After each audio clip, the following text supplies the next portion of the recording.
Grand Orient Masonry, Unmasked, Part 4. Chapter 10. Napoleon and Freemasonry. The leader who arose out of the First French Revolution, and whose military and diplomatic fame is still fresh in the recollection of many of the present generation, that leader was Napoleon Bonaparte. In the days of his greatest prosperity, nothing was so distasteful to him as to be reminded of his Jacobin past. He then wished to pose as another Charlemagne, or Rudolph of Habsburg. He wished to be considered the friend of religion, and of the Catholic religion in particular. He did something for the restoration of the Church in France, but it was as little as he could help. It, perhaps, prevented a more wholesome and complete reaction in favor of the true religious aspirations of the population. It was done grudgingly, parsimoniously, and meanly. And when it had been done, Napoleon did all he could to undo its benefits. He soon became the persecutor, the heartless, cruel, ungrateful prosecutor of the Pontiff, and an opponent to the best interests of religion in France, and in every country which had the misfortune to fall under his sway. The reason for all this was that Napoleon had commenced his career as a Freemason, and a Freemason he remained in spirit and in effect to the end of his life. It is known that he owed his first elevation to the Jacobins, and that his earliest patron was Robespierre. His first campaign in Italy was characterized by the utmost brutality which could gratify Masonic hatred for the Church. He suppressed the abodes of the consecrated servants of God, sacked churches, cathedrals, and sanctuaries, and reduced the Pope to the direst extremities. His language was the reflex of his acts and of his heart. His letters breathe everywhere the spirit of advanced Freemasonry, gloating over the wounds it had been able to inflict upon the spouse of Christ. Yet this adventurer has, with great adroitness, been able to pass with many, and especially in Ireland, as a good Catholic. Because he was the enemy of England, or rather that England, led by the counsels of Pitt and Burke, constituted herself the implacable enemy of the Revolution, of which he was the incarnation and continuation, many opposed to England, for political reasons, regard Bonaparte as a kind of hero. No one can doubt the military genius of the man, nor indeed his great general ability, but he was in all his acts what Freemasonry made him. He was mean, selfish, tyrannical, cruel. He was reckless of blood. He could tolerate or use the Church while that suited his policy. But he had from the beginning to the very end of his career that thorough indifference to her welfare, and want of belief in her doctrines, which an early and lifelong connection with the Illuminati inspired. Father Deschamps writes of him, "Napoleon Bonaparte was in effect an advanced Freemason, but his reign has been the most flourishing epoch of Freemasonry. During the Reign of Terror, the Grand Orient ceased its activity. The moment Napoleon seized power, the lodges were opened in every place." I have said that the revolutionary rulers in France were all Illuminati, that is, Freemasons of the most pronounced type. whose ultimate aim was the destruction of every existing religion and form of secular government, in order to found an atheistic social republic, which would extend throughout the world and embrace all mankind. Freemasonry welcomes, as we have seen, the Mohammedan, the Indian, the Chinese, and the Buddhist, as well as the Christian and the Jew. Its designs to conquer all, as a means of bringing all into the one level of atheism and communism. When, therefore, its directory, in their desire to get rid of Napoleon, planned the expedition to Egypt and Asia, they meant the realization of a part of this program, as well as the removal of a troublesome rival. A universal monarchy is, in their idea, the most efficacious means for arriving at a universal republic. Once obtained, the dagger with which they removed Gustavus III of Sweden, or the guillotine by which they rid France of Louis XVI, can at any moment remove Caesar and call in Brutus. They are not the men to recoil before deeds of blood for the accomplishment of their purposes. Now Napoleon, who was, as Father Deschamps informs us, a member of the Lodge of the Templars, the extreme illuminated Lodge of Lyons, and had given proof of his fidelity to Masonry in Italy, was the very man to extend the rule of republicanism throughout Asia.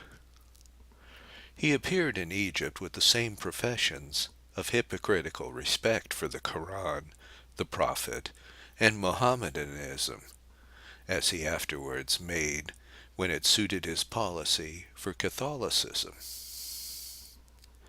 His address to the people of Egypt will prove this. It ran as follows, with true Masonic hypocrisy.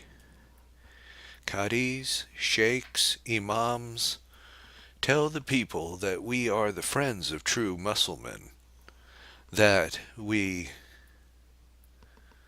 respect more than the Mamelukes do God, his Prophet, and the Al-Quran. Is it not we who have destroyed the Pope, who wished that war should be made against the Mussulmen? It is not we who have destroyed the Is it not we who have destroyed the Nauts in Malta? Because these madmen thought that God willed them to make war upon the Mussulmen? Is it not we who have been in all ages the friends of the Grand Signior? May God fulfill his desires, and the enemy of his enemies. God is God, and Muhammad is his prophet. Fear nothing, above all, for the religion of the Prophet, which I love. The cool hypocrisy of this address is manifested by a proclamation he made on that occasion to his own soldiers. The same proclamation also shows the value we may place on his protestations of attachment to, and respect for, the usages of Christianity. The following is a translation of it. Soldiers, people with whom we are about to live, are Mohammedan. Their first article of their faith is this: there is no God but God, and Muhammad is his prophet. Do not contradict them. Act with them as you have acted with the Jews and with the Italians. Have the same respect for their muftis and their imams as you have had for rabbis and bishops. Have for the ceremonies prescribed by the Al-Quran, for the mosques, the same tolerance you had for convents, for synagogues, and for the religion of Moses and of Jesus Christ.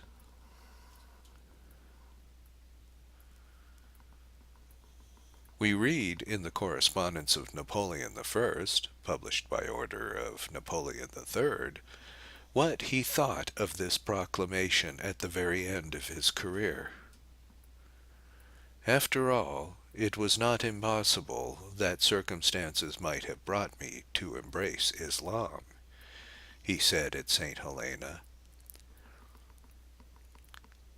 Could it be thought that the empire of the East, and perhaps the subjection of the whole of Asia, was not worth a turban and pantaloons?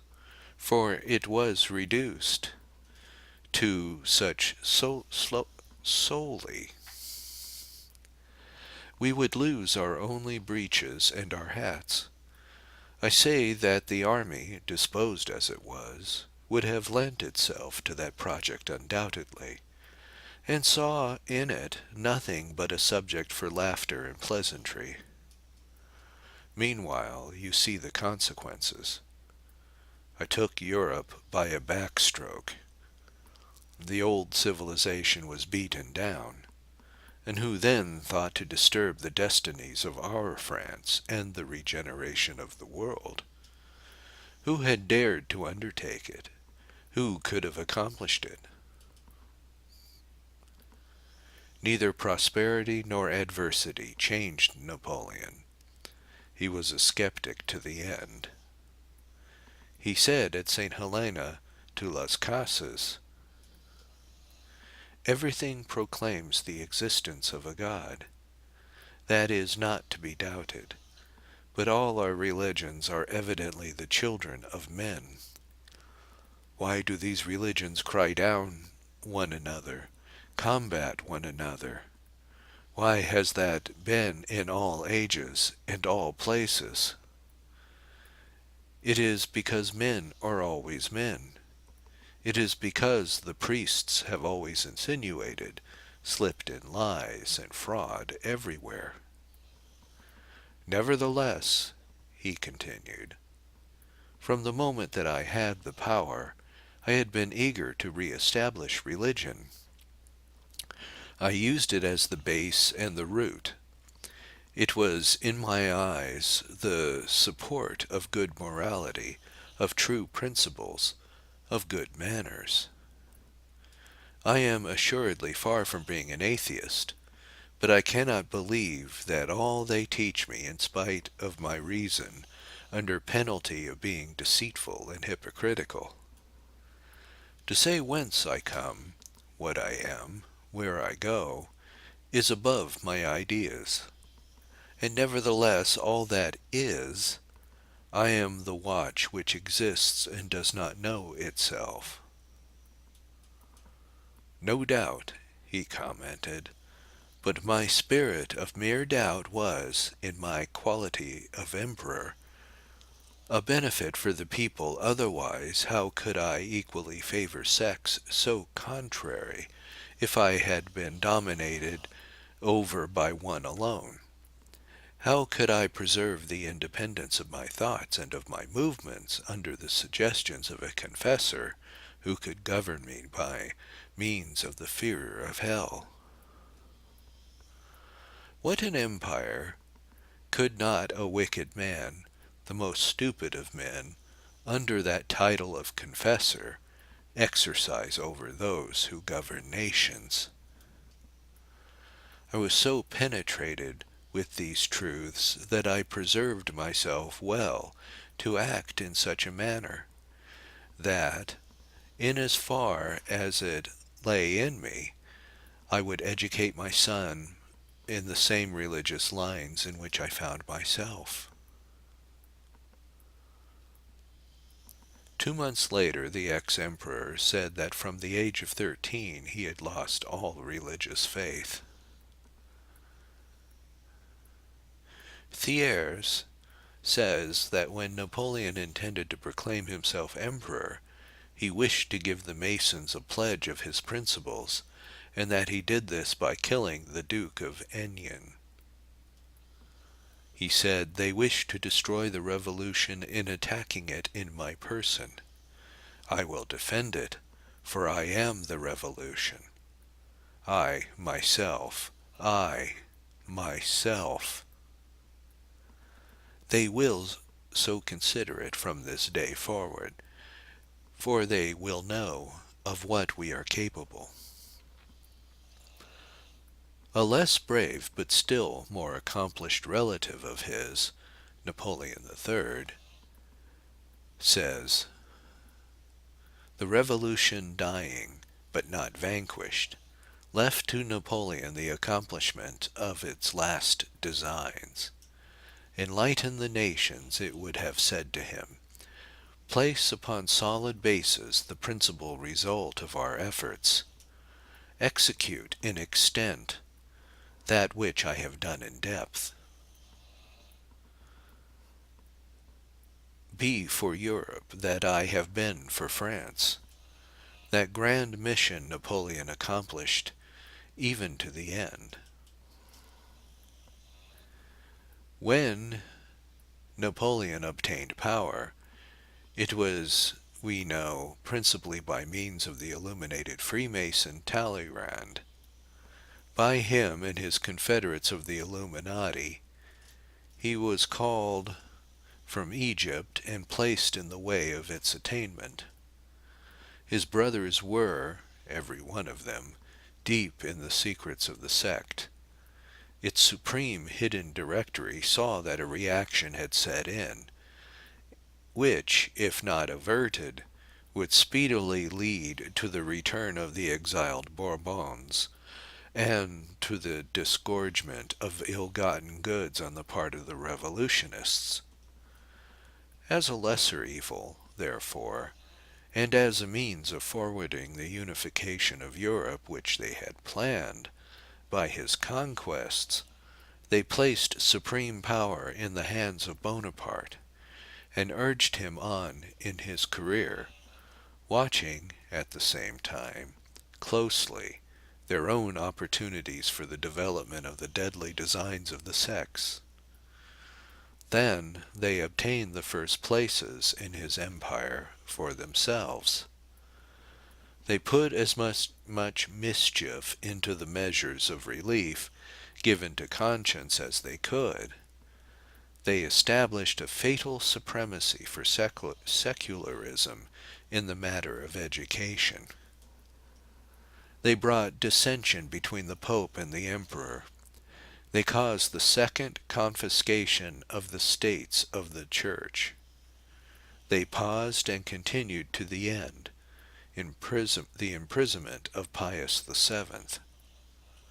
They were at the bottom of every attack made by Napoleon while Emperor upon the rights of the Church, the freedom and independence of the Supreme Pontiff, and the well-being of religion. But the chief mistake of Napoleon was the encouragement he gave to Freemasonry. It served his purpose admirably for a while, that is, so long as he served the present and ultimate views of the conspiracy. For a conspiracy, Masonry ever was and ever will be. Even if Cambaceres, Talleyrand, Fauchet, and the old leaders of the Illuminati, whom he had taken into his confidence and richly rewarded, should be satisfied, there was a mass of others whom no reward could conciliate, and who, filled with the spirit of the sect, were sure to be ever on the lookout for the means to advance the designs of Weishaupt and his inner circle. That inner circle never ceased its action. It held the members of the sect, whom it not only permitted, but assisted to attain high worldly honors, complete in its power, and hence in absolute subjection. For them, as well as for the humblest member of the secret conclave, the poisoned aqua tofana and the dagger were ready to do the work of certain death should they lack obedience to those depraved fanatics of one diabolical idea, who were found worthy to be selected by their fellow conspirators to occupy the highest place of infamy and secret power. These later scattered secretly amidst the rank and file of the lodges, hundreds of Argus-eyed, skilled plotters, who kept the real power of inner or high Masonry in the hands of its hidden masters. Masonry, from this secret vantage ground, ceaselessly conspired during the Empire. It assisted the conquest of the victor of Austerlitz and Jena, and if Deschamps, who wrote from the most reliable sources, is to be trusted, it actually did more for these victories than the great military himself. Through its instrumentality, the resources of the enemies of Napoleon were never at hand. The designs of the Austrian and other generals opposed to him were thwarted. Treason was rife in their camps, and information fatal to their designs was conveyed to the French commander. Masonry was then on his side, and as now the secret resources of the order, its power of hidden influence and espionage were placed at the disposal of the cause it served.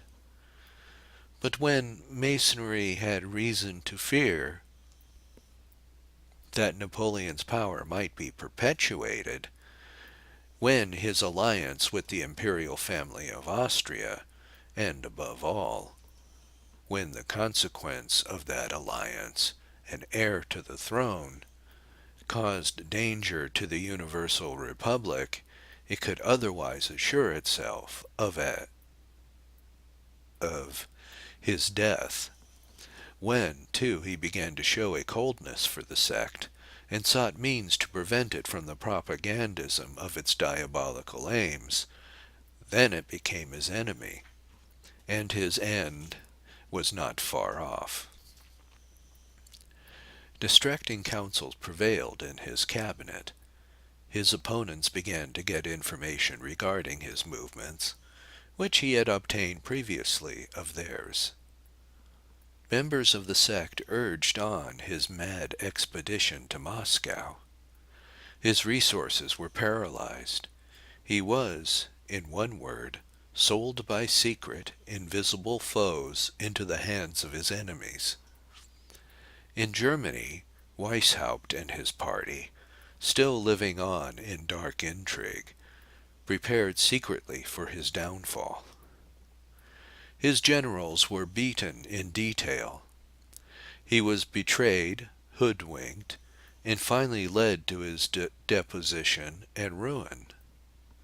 He then received with a measure, pressed down and overflowing, and shaken together, the gratitude of the father of lies, incarnate in Freemasonry, in the Illuminati, and kindred atheist secret societies.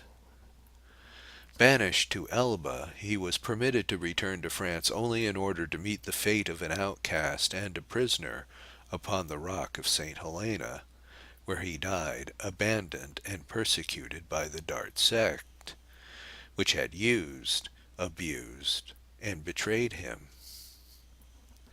So it has continued, as we shall see, to use, to abuse, and to betray every usurper or despot whom it lures into its toils.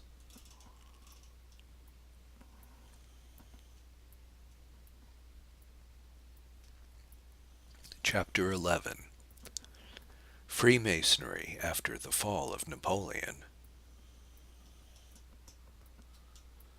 The many intrigues of that very same body of Illuminati who had planned and executed the revolution, then created successfully the Directory, the Consulate, and the Empire in France, as they now posed in a new capacity as friends to the return of monarchy in Europe generally.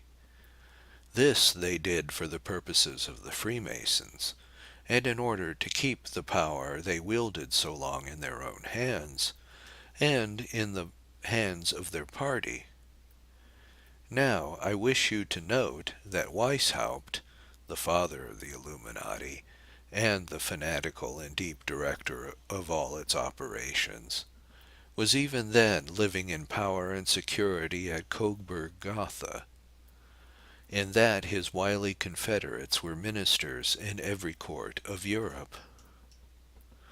Then, as now, the invincible determination with which they secreted their quality from the eyes of monarchs, as well as of the general public, enabled them to pose in any character or capacity, without fear of being detected as Freemasons, or at least as Illuminati.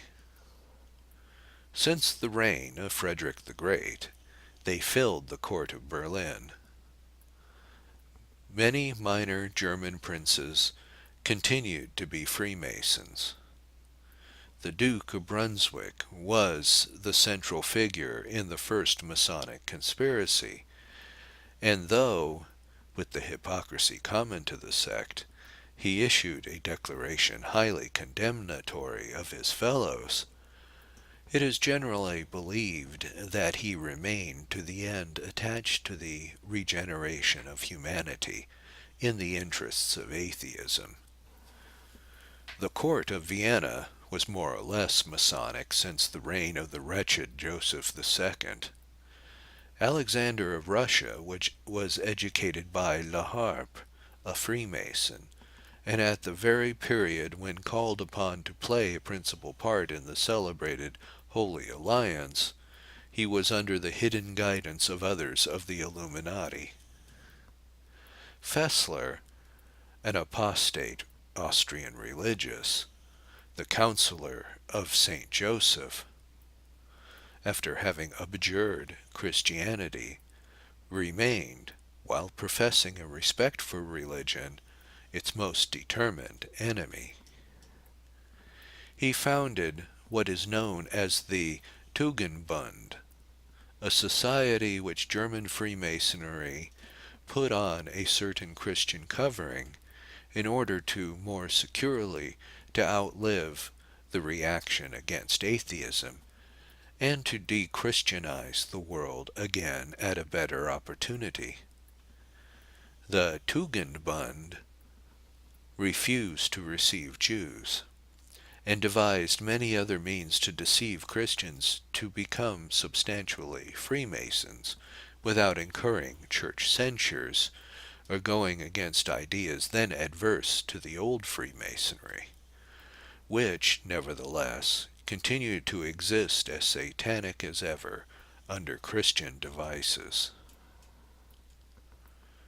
In France, the Illuminati of the schools of Wilhelmsbad and Lyons continued their machinations without much change of front, though they covered themselves with that impenetrable secrecy which the sect had found so convenient for disarming public suspicion while pursuing its aims.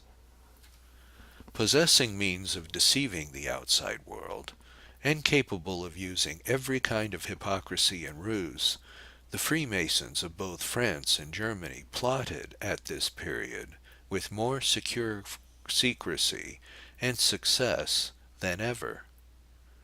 There is nothing which Freemasonry dreads more than light. It is the one thing it cannot stand. Therefore, it has always taken care to provide itself with adepts and allies able to disarm public suspicion in this regard. Should outsiders endeavor to find out its real character and aims, it takes refuge at once under the semblance of plurality, of harmless amusement, of beneficence, or even of half-witted simplicity.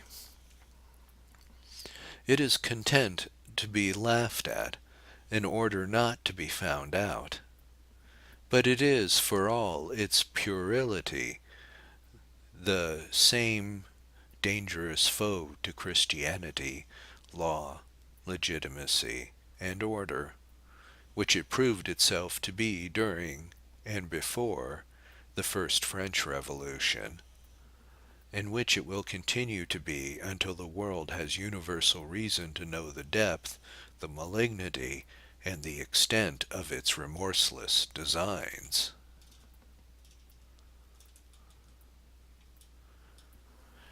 At the period of the reaction against Bonaparte, it seems to have taken long and wise counsel. When Talleyrand found that Weishaupt and the inner Masonry no longer approved of Napoleon's autocracy, he managed very adroitly that the emperor should grow cold with him. He was thus free to take adverse measures against his master, and to prepare himself for the coming change.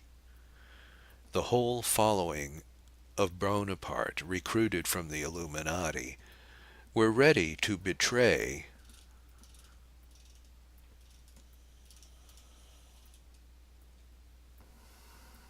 They could compass the fall of the tyrant, but the difficulty for them was to find one suitable to put in his place. It was decreed in their highest council that whoever should come upon the throne of France should be far removed as possible from being a friend to Catholicism or to any principle sustaining true religion. They therefore determined that, if at all possible, no member of the ancient house should reign, and as soon as the allied sovereigns, who were for the most part non-Catholic, had crushed Napoleon, these French Masons demanded the Protestant and Masonic king of Holland for king in France. This failing, they contrived by Masonic arts to obtain the first places in the provisional government which succeeded Napoleon.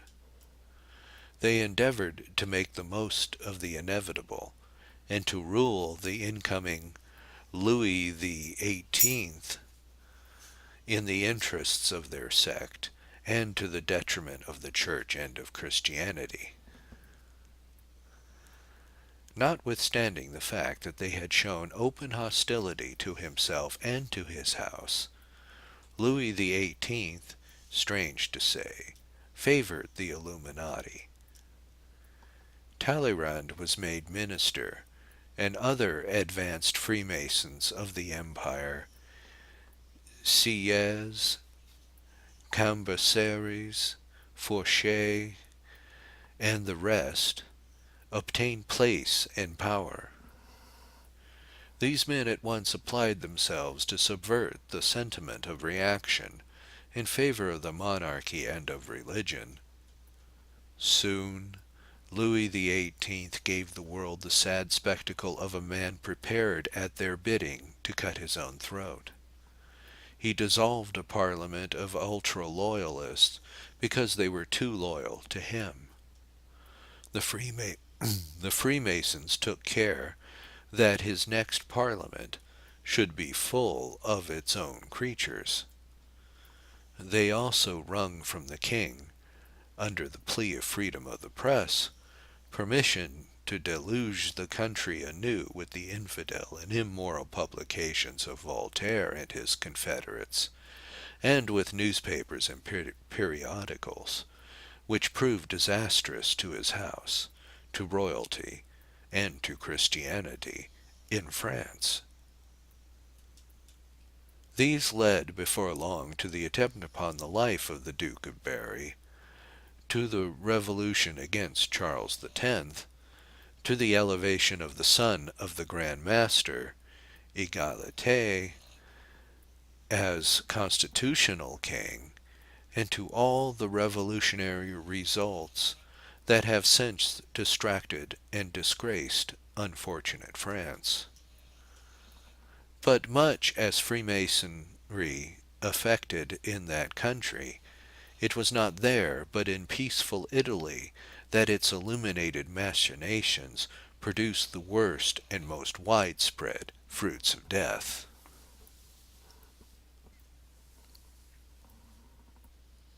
Chapter 12. Kindred Secret Societies in Europe. We have seen that the use made of Freemasonry by the atheists of the last century was a very elastic one.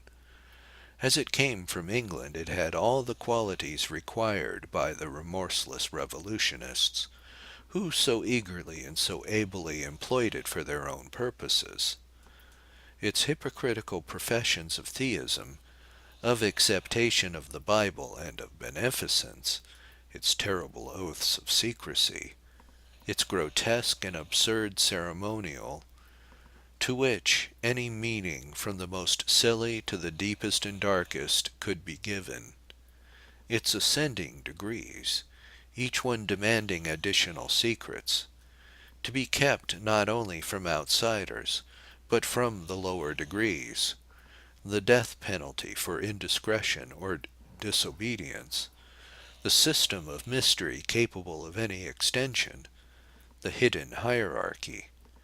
In a word, all its quality could be improved and elaborated at will by the infidels of the Confident, who had made British Masonry their own.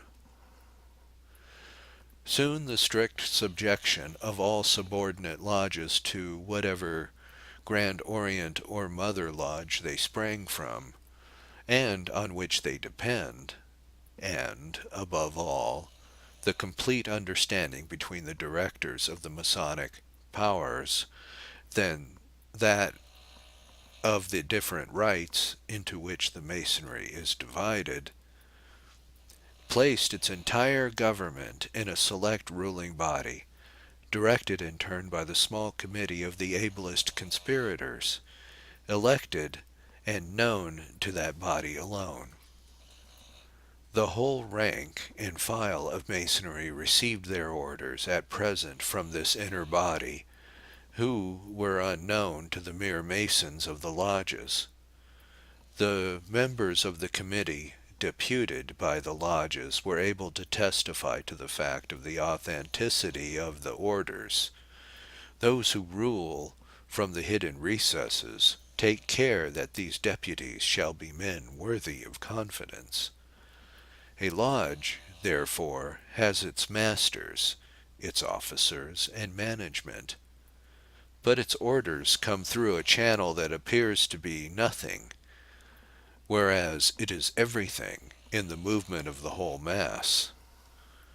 Thus it happens that the master of a lodge, or the grand master of a province, or of a nation, whose high-sounding titles may make him seem to outsiders to be everything, is in reality often nothing at all in the actual government of Masonry. The real power rests with the hidden committee of direction and confidential agents, who move almost invisibly among the officers and members of the lodges. These hidden agents of iniquity are vigilant spies, secret wire pullers, who are seldom promoted to any office, but content themselves with the real power which they are selected to use with dexterity and care. It was through this system that Weishaupt obtained the adoption of illuminated Masonry at the convent of Wilhelmsbad. Through the machinations of Nege, he obtained from the delegates there assembled the approval of his plan that the ultimate end of Freemasonry and all secret plotting should be 1. Pantheism, a form of atheism which flatters Masonic pride; 2. Communism of goods, women, and the general concerns; 3.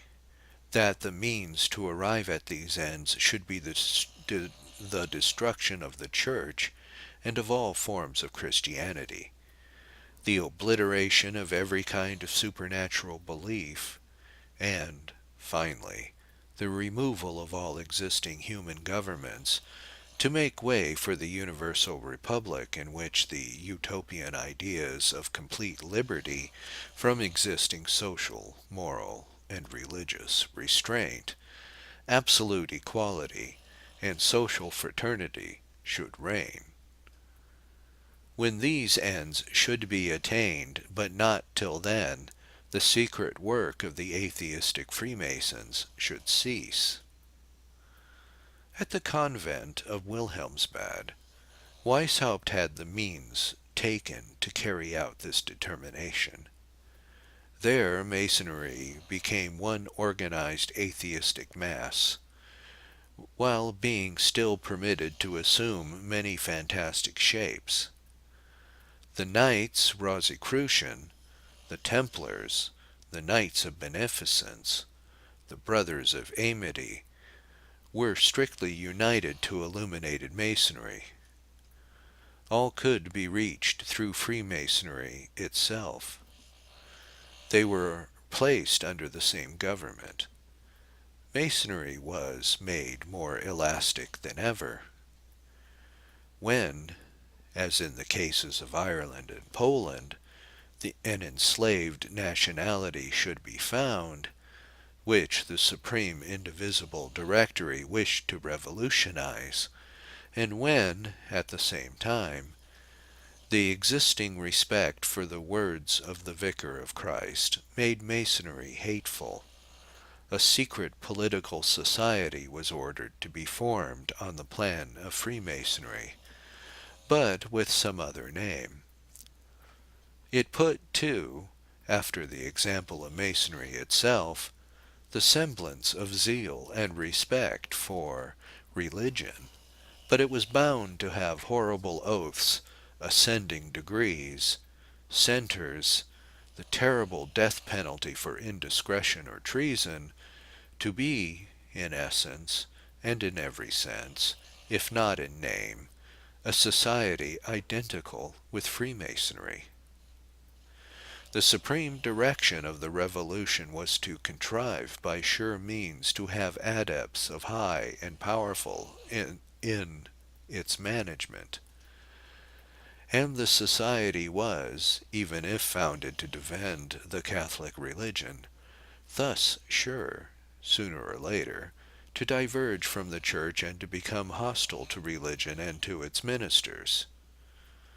The atheistic revolutionists of the continent in the last century learned to perfection the art to effect this, and hence the ready assistance which men who were murdering priests in Paris and throughout France and Italy gave to the Catholics of Ireland in 1798. Was it to believe the Catholics of Ireland from persecution, while they themselves were to a far more frightful extent oppressing the Catholic Church, the Catholic priesthood, Catholic religious, and Catholic people, for no other reason than the profession of the Catholic faith in France and Italy? By no means. They, at the very time, had already corrupted Irishmen. Some of these were open infidels, and others were Jacobite Freemasons of no particular attachment to any form of Christianity. They shared in Napoleon's indifference to religion, and were as ready to profess zeal for their Catholic fellow countrymen as he and his soldiers were ready to profess love for the Alcoran and the Prophet in Egypt, or for St. Januarius in Naples. But they and their leaders in Black Masonry knew that once they could unite even the very best and truest Catholic men in Ireland into a secret society on such lines as I have described, they would soon find an entrance for atheism into the country. They would not be wanting in means to win recruits by degrees from the best-intentioned Catholics, so bound by oaths, and so subjected to hidden influences. They were adepts at proselytism, especially amongst those who gave up liberty and will to unknown masters. But the agency of the atheists of France was carried to work the mischief it intended for Ireland upon other Catholic lands. It forced its tyranny very soon upon Italy, Spain, Portugal, Switzerland, and the Rhenish provinces of Germany. That was bad enough, but it was not all. Then the French revolutionary armies had departed from these countries after the fall of Bonaparte, and left a deadly scourge that could not be removed behind them. That was the system of atheistic organization of which we have been speaking, and which was not slow in producing its malignant fruits. In Catholic Italy, where the scourge of the Revolution fell most heavily, the misfortune happened thus. The discontent consequence upon the multitude of political parties in that country gave the secret machinators of the Weishaupt school a splendid opportunity of again renewing their intrigues. While the miserable government of the Bourbons in France, in permitting Freemasonry to flourish, afforded its supreme direction an opportunity to assist them in many ways. Public opinion in Germany was unripe for any atheism, veiled under the hypocritical pretenses of the Tugendbund. In Italy, however, though religion was strong amongst all classes, the division of the country into small principalities caused the hopes of the revolutionists to be more sanguine than anywhere else, and the opportunity of dealing a blow at the temporal power of the Pope, under the national pretext of a united Italy, was too great a temptation for the Supreme Masonic Directory to resist. Besides, it could not be forgotten by them that in making past efforts the power of the Pope was the principal cause of their many failures. They rightly judged that the complete destruction of his temporal authority was essential to atheism, and that the first and most necessary step to their ultimate views upon all Christianity, and for the subjugation of the world to their sway. The temporal power was the stronghold, the rallying point of every legitimate authority in Europe. With a sure instinct of self-preservation, the schismatical Lord of Russia, the evangelical King of Prussia, the Protestant governments of England, Denmark, and Sweden, as well as the ancient legitimate Catholic dynasties of Portugal, Austria, Bavaria, and Spain, had determined at the Congress of Vienna on the restoration of the temporal dominions of the Pope. The conservatives of Europe, whether Catholic, Protestant, or schismatic, felt that while the states of the Church were preserved intact to the head of the Catholic religion, their own rights would remain unquestioned, that to reach themselves his rights should be first assailed.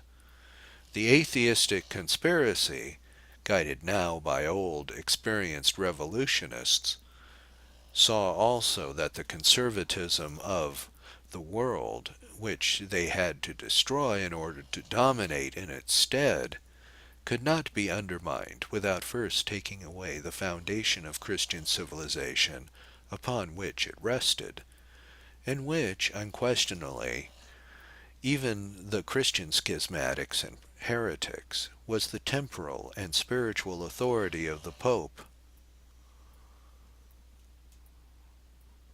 Having no idea of a divine preservation of the Christian religion, they judged that the destruction of the temporal power would lead inevitably to the destruction of the spiritual, and as experience proved that it would be useless to attempt to destroy both together, they then set all their agencies at work to destroy the temporal power first.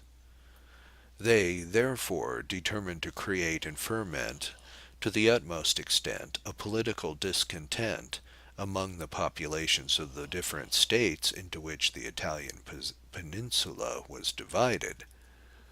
Now this was a difficult task in the face of the experience which the Italian people had gained of the revolutions and constant political changes brought by the French from their first attempt of the Republic to the last of the Empire.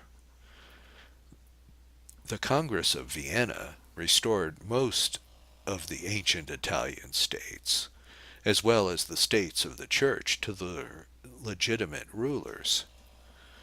Peace and prosperity beyond what had been known for years began to reign in the peninsula. The mass of the people were profoundly contented. They were more Catholic than ever, notwithstanding all that the revolutionary agents of France did to pervert them. But there remained a dangerous fraction amidst the population, not at all satisfied with the change which had so much improved the nation generally. This fraction consisted of those individuals and their children who benefited by the revolutionary regime. They were the men who made themselves deputies in Rome, Naples, and elsewhere, and by the aid of French revolutionary bayonets seized upon church property and became enriched by public spoliation. These still remained revolutionary to the core. Then there was the interest affected by their party, and finally there was that uneasy class, educated by the many cheap universities in the country too great to number,